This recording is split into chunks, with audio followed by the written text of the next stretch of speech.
अस्सलामुअलैकुम नाज़रीन, आप देख रहे हैं पीसी वर्ल्ड न्यूज़। फैसल आबाद की तारीख का पहला कलइयर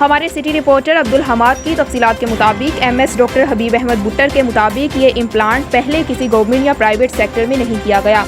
लाहौर के मशहूर doctor Asim, ENT surgeon doctor Ghulam Ahmed Insari, mister Khizar Hayat, audiologist children हस्पताल फैसलाबाद और उनकी टीम के शुक्रगुजार हैं जिन्होंने ऑपरेशन किया। बच्चे का नाम अब्दुल्ला, वल्दियत मोहम्मद रियाज और उम्र 4 साल है।